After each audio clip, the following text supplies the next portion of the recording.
अध्यक्ष महोदय जी, आपने आज मुझे इस चर्चा में भाग लेने का मौका दिया, इसके लिए मैं आपको धन्यवाद देती हूँ।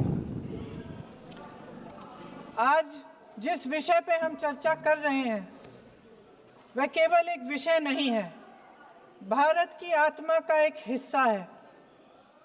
हमारा राष्ट्रगीत उस भावना का प्रतीक है जिसने सोए हुए, गुलामी में सोए हुए भारत के लोगों को जगाया, जिसने उन्हें हिम्मत दी कि ब्रिटिश साम्राज्य के सामने खड़े होकर वह सत्य और अहिंसा के नैतिक हथियारों के साथ सामना कर पाए। आज ये चर्चा एक भावना के ऊपर है।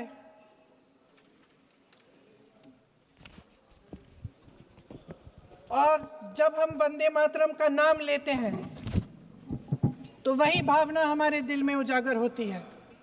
जब हम वंदे मातरम का नाम लेते हैं तो हमें उस पूरे इतिहास की याद आती है जो स्वतंत्रता संग्राम का इतिहास था, उसकी पीड़ा, उसका संघर्ष, उसका साहस, उसकी नैतिकता, उसका जो बल था कि ब्रिटिश साम्राज्य उसके सामने झुका। अध्यक्ष महोदय, वंदे मातरम उस आधुनिक राष्ट्रवाद की अभिव्यक्ति है जिसने भारत के लोगों को एक राजनीतिक और नैतिक आकांक्षा से जोड़ा, जिसने भारत के लोगों को एक साझा नियति के उत्तराधिकारी, एक साझा भविष्य के निर्माता के रूप में देखा। लेकिन आज की ये बहस मुझे कुछ अजीब सी लग रही है। जैसे मैंने कहा, ये गीत देश की आत्मा का हिस्सा बन चुका है। 150 सालों से देशवासियों के दिलों में ये गीत बस चुका है। 75 सालों से हमारा देश आजाद है, तो फिर आज इस बहस की क्या आवश्यकता है?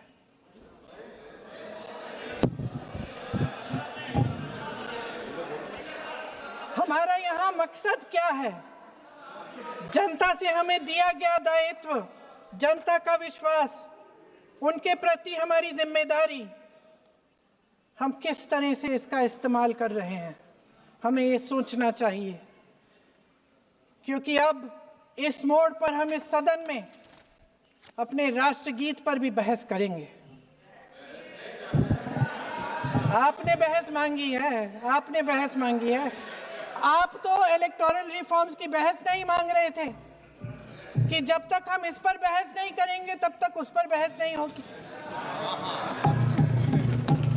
इसकी वजह क्या है? इसकी वजह क्या है? हम आज यहाँ ये बहस क्यों कर रहे हैं? हमारा राष्ट्रगीत है, इस पर क्या बहस हो सकती है? हम ये बहस यहाँ आज 2 वजहों से कर रहे हैं। पहला कि बंगाल का चुनाव आ रहा है, हमारे प्रधानमंत्री अपनी भूमिका निभाना चाहते हैं उसमें। और दूसरी वजह ये है, ये मकसद है, पुरानी मकसद इनकी, अध्यक्ष महोदय, कि जिन्होंने स्वतंत्रता की लड़ाई लड़ी, जिन्होंने देश के लिए बड़ी बड़ी कुर्बानियां दी, उन पर सरकार नए आरोप लादने का मौका चाहती है। देश का ध्यान फिर से जनता के ज्वलंत मुद्दों से भटकाना चाहती है। यही एक मकसद है आपका। आपका मकसद है कि हम फिर से उसी अतीत में मंडराते रहें, उसी की तरफ हम देखते रहें जो हो चुका है, जो बीत चुका है, क्योंकि ये सरकार वर्तमान और भविष्य की ओर देखना ही नहीं चाहती। वे इस काबिल ही नहीं रही। सच्चाई ये है अध्यक्ष महोदय कि आज मोदी जी वह प्रधानमंत्री नहीं रहे जो एक समय में थे। सच ये है कि ये दिखने लगा है, उनका आत्मविश्वास घटने लगा है, उनकी नीतियां देश को कमजोर कर रही हैं। और मेरे सत्ता पक्ष के साथी चुप इसलिए हैं क्योंकि अंदर अंदर से वे भी इस बात से सहमत हैं। आज देश के लोग खुश नहीं हैं अध्यक्ष महोदय, परेशान हैं, तमाम समस्याओं से घिरे हुए हैं, तमाम समस्याओं से घिरे हुए हैं और उन समस्याओं का हल आप निकाल नहीं रहे हैं। हाँ ठीक है, उसका भी बोल लेंगे, समय आएगा तो उसका भी बोल लेंगे, बल्कि कल समय आ रहा है, चुनाव पे चर्चा होगी, उस पे भी बोलेंगे। अध्यक्ष महोदय, इनके भी अपने लोग दबी जबान में कहने लगे हैं कि सारी सत्ता को केंद्रित करने से देश का नुकसान हो रहा है। इस बीच अगर हम अतीत की बातें नहीं करेंगे तो कौन सी बातें करेंगे? ये किसी और बात के काबिल ही नहीं है, सिर्फ ध्यान भटकाना है जनता का। इसलिए आज हम वंदे मातरम पर चर्चा कर रहे हैं।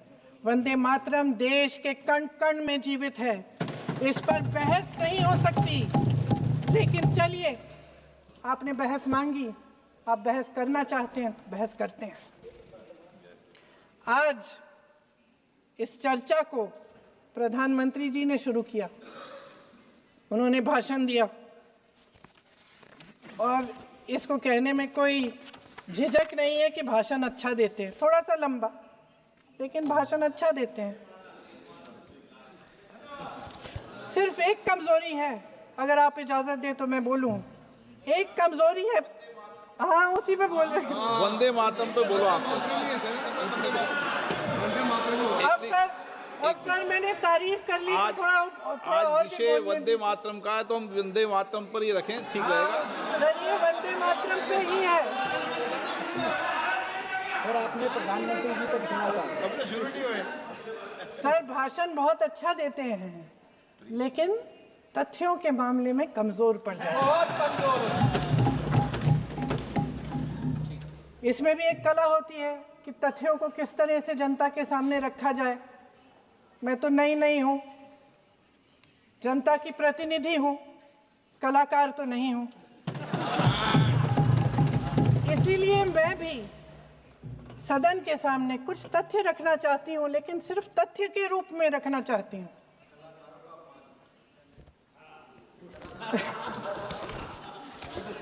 मैं उदाहरण दूं, उदाहरण दे देती हूँ। सर मांग रहे हैं सर वंदे मातरम के बारे में, वंदे मातरम की जो सालगिरह पे आपने एक बड़ा कार्यक्रम आयोजित किया था, उसमें प्रधानमंत्री जी ने भाषण दिया। उसमें उन्होंने कहा कि 1896 में पहली बार गुरुदेव रविंद्रनाथ टैगोर ने ये गीत एक अधिवेशन में गाया। उन्होंने ये नहीं बताया कि कौन सा अधिवेशन था, महासभा, हिंदू महासभा का अधिवेशन था, आरएसएस का अधिवेशन था। किस बात से कतरा रहे थे कि ये कांग्रेस का अधिवेशन था? और उदाहरण दूं कि मैं अपना भाषण जारी रखूं? दे रही हूं। जो वंदे मातरम की जो क्रोनोलॉजी है वो भी आप समझिए, जो असली क्रोनोलॉजी है।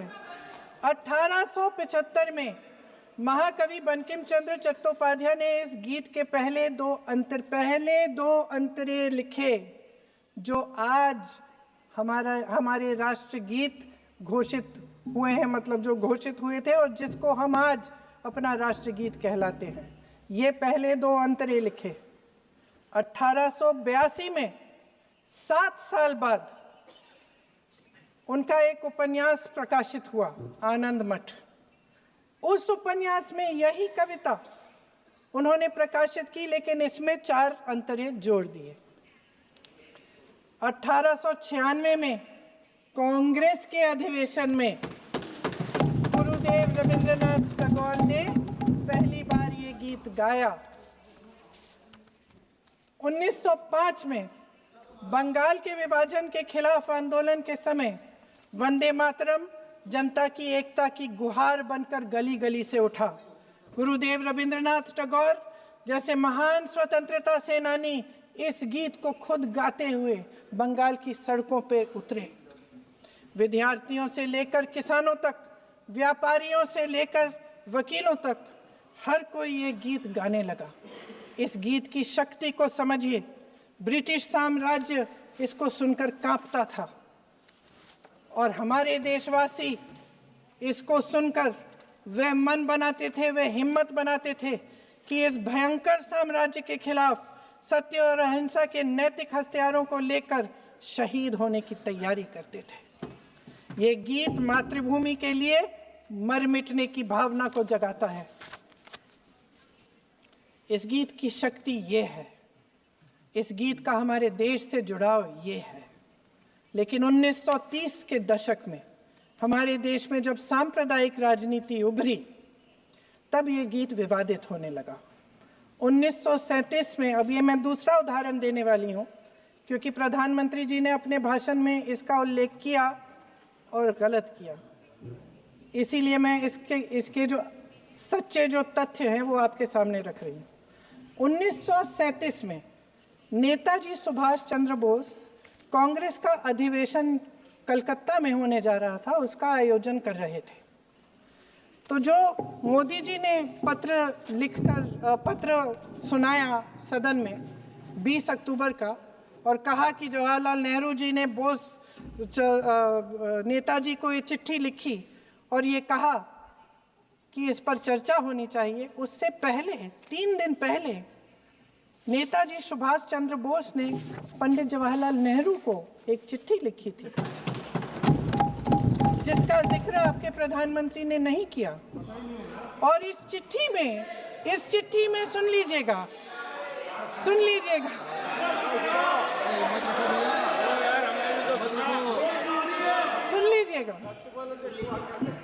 आप नेताजी के लफ्ज नहीं सुनना चाहते?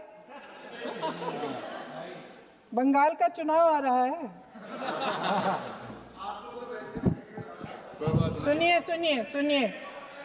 सुनिए। हाँ, कोई बात नहीं, हम तो देश के लिए हैं, हम देश के लिए हैं। आप चुनाव के लिए, हम देश के लिए हैं। हम जितने भी चुनाव हारे, हम यहाँ बैठे रहेंगे और आपसे लड़ते रहेंगे और आपकी विचारधारा से लड़ते रहेंगे। अपने इस देश के लिए, अपनी इस मिट्टी के लिए लड़ते रहेंगे। आप हमें रोक नहीं सकते।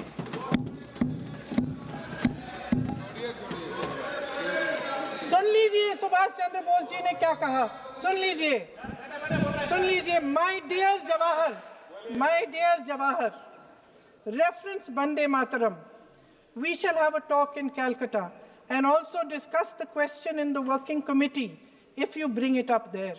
I have written to Dr. Tagore to discuss this matter with you when you visit Santi Niketan. Please do not forget to have a talk with him when you visit Santi Niketan. ये 17 अक्टूबर को लिखी जाती है। 10 अक्टूबर को नेहरू जी इसका जवाब देते हैं और और 20 अक्टूबर को, हाँ ठीक है, 20 अक्टूबर को नेहरू जी इसका जवाब देते हैं। इस जवाब की एक पंक्ति प्रधानमंत्री जी ने सुनाई, बाकी पंक्तियां क्यों नहीं सुनाई? क्योंकि उनमें नेहरू जी क्या कह रहे हैं? There is no doubt that the present outcry against Vande Mataram is to a large extent a manufactured one by the communalists. Whatever we do, we cannot pander to communalists' feelings, but to meet real grievances where they exist. I have decided now to reach Calcutta on the 25th morning. This will give me time to see Dr. Tagore as well as other friends. समझ रहे हैं आप? प्रधान चुप है तो समझ ही गए होंगे। फिर क्या होता है? फिर नेहरू जी कलकत्ता जाते हैं और गुरुदेव जी से मिलते हैं और उसके अगले दिन गुरुदेव जी एक चिट्ठी लिखते हैं जिसमें वो लिखते हैं, अंग्रेजी में चिट्ठी है, उसका एक अंश मैं आपको हिंदी में बता देती हूँ, जिसमें गुरुदेव जी कहते हैं कि जो 2 अंतरे हमेशा गाए जाते थे उनका महत्व इतना गहरा था कि उस हिस्से को कविता के शेष हिस्से तथा पुस्तक के उन अंशों से अलग करने में उन्हें कोई कठिनाई नहीं थी। उन्होंने ये कहा कि स्वतंत्रता संग्राम में हमेशा से वही दो अंतरे ही गाए जाते थे और उनको गाते हुए कुर्बानी देने वाले सैकड़ों शहीदों के सम्मान के लिए उन्हें ऐसे ही गाना उचित रहेगा। उन्होंने यह भी कहा कि बाद में जोड़े गए अंतरों का सांप्रदायिक मायना निकाला जा सकता है और उस समय के माहौल में उनका इस्तेमाल अनुचित होगा। इसके बाद 28 अक्टूबर 1937 में कांग्रेस की कार्य समिति ने अपने प्रस्ताव में वंदे मातरम को राष्ट्रगीत घोषित किया। उन्हीं दो अंतरों को कार्य समिति की बैठक में महात्मा गांधी जी, नेताजी सुभाष चंद्र बोस, पंडित नेहरू, आचार्य नरेंद्र देव जी, सरदार पटेल जी, गुरुदेव रविंद्रनाथ टैगोर जी सब मौजूद थे। इस प्रस्ताव के ये सभी महापुरुष इस प्रस्ताव से सहमत थे। आगे क्या होता है ये भी सुना लूं। भारत की आजादी के बाद जब इसी गीत के इन्हीं दो अंतरों को 1950 में डॉक्टर राजेंद्र प्रसाद जी ने संविधान समिति में भारत का राष्ट्रगीत घोषित किया, तब लगभग यही महापुरुष मौजूद थे। इनके साथ साथ BR अम्बेडकर जी भी सभा में थे और इनके साथ साथ मेरे सत्ता पक्ष के साथियों के नेता श्री श्यामा प्रसाद मुखर्जी भी मौजूद थे। वही दो अंतरे राष्ट्रगीत घोषित किए। किसी ने कोई आपत्ति जारी नहीं की, कोई आपत्ति नहीं जताई। वैसे इन तथ्यों के साथ जुड़ा एक और तथ्य भी है जो मैं यहाँ पे आपके सामने रखना चाहती हूँ। आज हम अपने राष्ट्रगीत पर बहस कर रहे हैं, लेकिन हमारा राष्ट्रगान भी एक कविता का एक अंश ही है, एक लंबी कविता का एक अंश है। और इन दोनों राष्ट्रगीत और राष्ट्रगान के अंश को चुनने में सबसे बड़ी भूमिका गुरुदेव रविंद्रनाथ टैगोर की थी। वंदे मातरम के स्वरूप पर सवाल उठाना, जिसे संविधान सभा ने स्वीकार किया, न सिर्फ उन महापुरुषों का अपमान करना है जिन्होंने अपने महान विवेक से ये निर्णय लिया, मगर एक संविधान विरोधी मंशा को भी उजागर करता है। क्या सत्ता पक्ष के हमारे साथी इतने अहंकारी हो गए हैं कि अपने आप को महात्मा गांधी जी से, रविंद्रनाथ टैगोर जी से, राजेंद्र प्रसाद जी से, बाबा साहब अम्बेडकर जी से, मौलाना आजाद जी से, सरदार पटेल जी से, सुभाष चंद्र बोस जी से बड़ा समझने लग गए हैं? मोदी जी का अपने भाषण में ये कहना कि राष्ट्रगीत को एक विभाजनकारी सोच द्वारा काटा गया, उन सब महापुरुषों का अपमान है जिन्होंने अपना पूरा जीवन इस देश की आजादी की लड़ाई में झोंक दिया। वंदे मातरम को विभाजित करने का आरोप लगाकर आप पूरी संविधान सभा पर आरोप लगा रहे हैं, उसके हर एक नेता को दोषी ठहरा रहे हैं। यह हमारी संविधान सभा और हमारे संविधान का खुला वार है। और जहां तक जवाहरलाल नेहरू जी की बात है,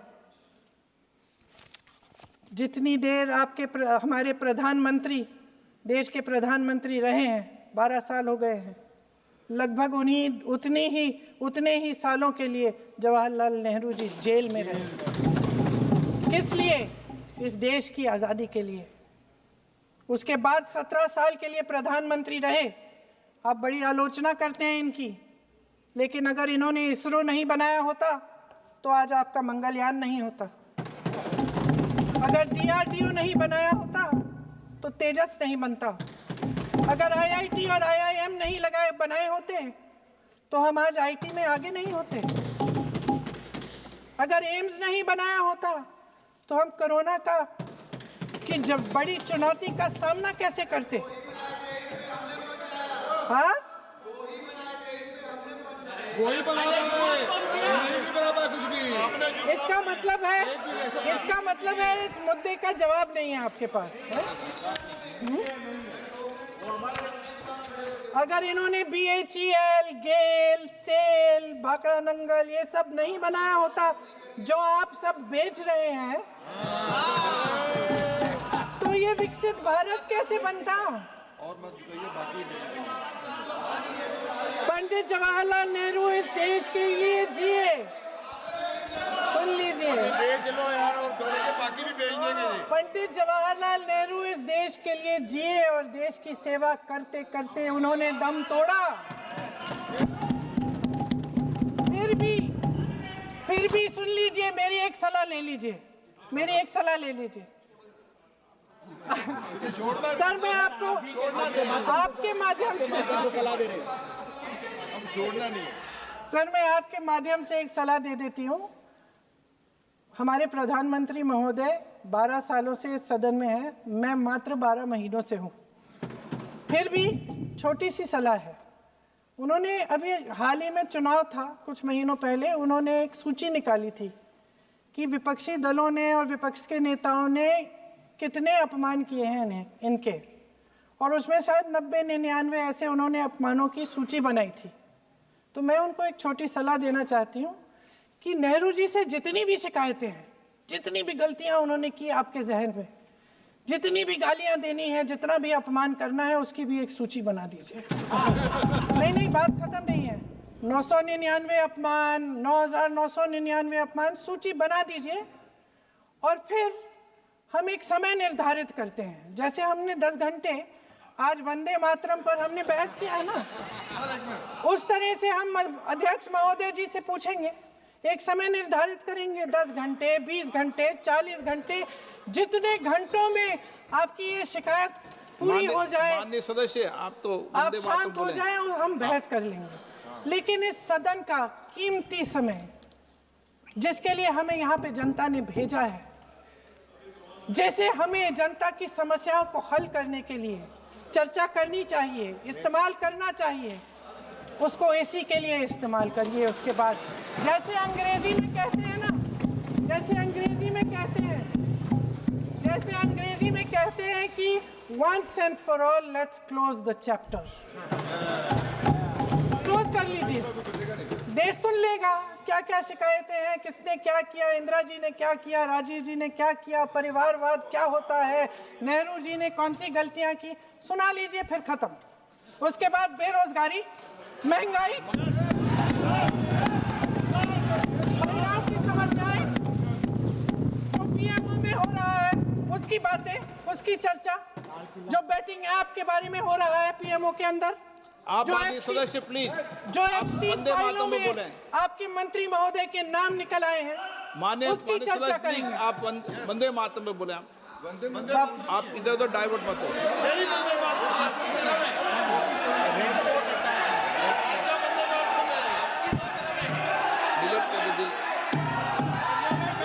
क्या हो गया? आप 1 मिनट, हाँ कर दो। क्या हो गया? अंत में चिड़ी गए।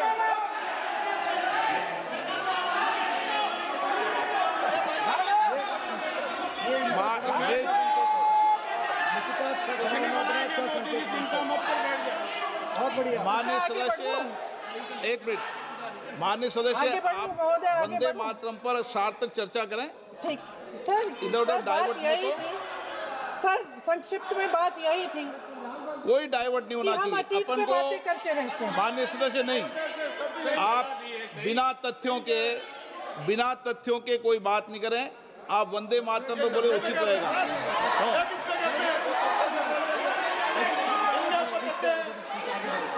मैंने प्लीज, अध्यक्ष महोदय, मैं आपकी बात मानती हूँ, लेकिन बिना तथ्य के बहुत सालों के लिए ये हम पर आरोप डाल रहे हैं।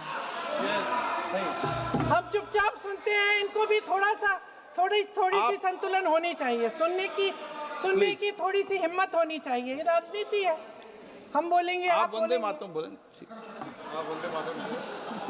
वंदे मातरम सर। महोदय, आज की ये बहस सिर्फ ध्यान भटकाने के लिए की जा रही है, क्योंकि ये सरकार इस देश के वर्तमान की असलियत छिपाना चाहती है। आज देश का युवा कितना परेशान है, कितनी मुश्किल में है, पेपर लीक होते रहते हैं, बेरोजगारी है, महंगाई इतनी बढ़ चुकी है, इसकी चर्चा हम सदन में क्यों नहीं कर रहे हैं? आरक्षण के साथ जो हो रहा खिलवाड़ है उसकी चर्चा हम यहाँ क्यों नहीं कर रहे हैं? महिलाओं की बात होगी, बड़े बड़े ऐलान होंगे, मगर उनकी परिस्थितियों को सुधारने के लिए कोई ठोस कदम यहाँ क्यों नहीं उठाया जा रहा है? इन्हीं दरवाजों के बाहर खड़े होकर पत्रकार तरह थे। आपने कहा कि आरोप मत लगाइए बगैर तथ्य के, तो मैं बोलूं कि नहीं बोलूं? नहीं, बिल्कुल नहीं। नो, आप उधर की बात मत बोलो। आप जल्दी से बोल लेते हो, फिर आप सदन में बंद जो कर कुछ देना। भी बोले हैं वो तथ्यों से बोले। आपको हर चीज ऑथेंटिक करनी पड़ेगी, इसलिए आप तथ्यों से बोले। तत्ते पे लगाए। अच्छा सर, बड़े बड़े शहरों में प्रदूषण है, लेकिन हम इस सदन में बैठकर सिर्फ छोटी छोटी बातें करेंगे। जी, जो अतीत की बातें हैं ना, जो बार बार आप चाहते हैं कि हम पीछे देखें, लेकिन हम आगे भविष्य की बात, वर्तमान की बात, जो असली समस्याएं हैं उनकी बात न करें, ये छोटी बात होती है। आप में हिम्मत है तो भविष्य की बात करिए, हिम्मत है तो बात करिए कि बेरोजगारी क्यों है, कि पेपर लीक क्यों होते हैं। आप चेयर को एड्रेस करें। आपको अच्छा, खत्म कर लेती हूँ, चेयर के एड्रेस करो आप। अध्यक्ष महोदय जी, सच्चाई ये है कि इनका शासन दमन का शासन है। इनकी राजनीति दिखावे की राजनीति है, इवेंट मैनेजमेंट की राजनीति है, चुनाव से चुनाव तक राजनीति है, तरह तरह के ध्यान भटकाने वाले मुद्दों की राजनीति है। वंदे मातरम इस देश की उन्हीं उम्मीदों की गुहार है जिन्हें आपका शासन हर रोज ठुकरा रहा है। आज भी सरहद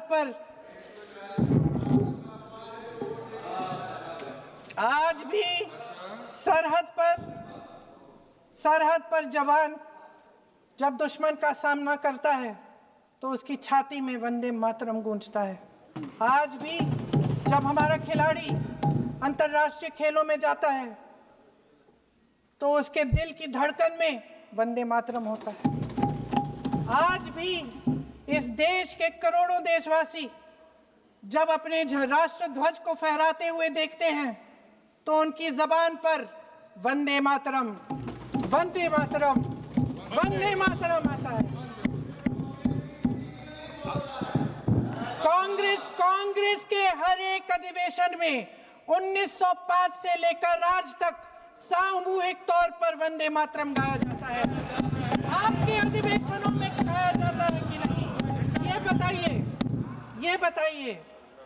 अपने देश की आत्मा के इस महामंत्र को विवादित करके आप एक बहुत बड़ा पाप कर रहे हैं। इस पाप में कांग्रेस पार्टी शामिल नहीं होगी। ये राष्ट्रगीत वंदे मातरम हमेशा से हमें प्यारा है, हमेशा से हमारे लिए पवित्र रहा है और हमेशा के लिए हमारे लिए पवित्र रहेगा। धन्यवाद।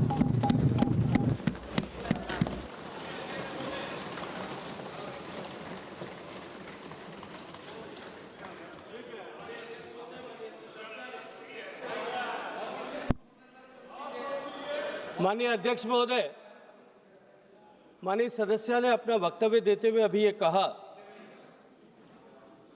कि वंदे मातरम जब महान कवि बंकिम दास चटर्जी जी ने लिखा था, तब उन्होंने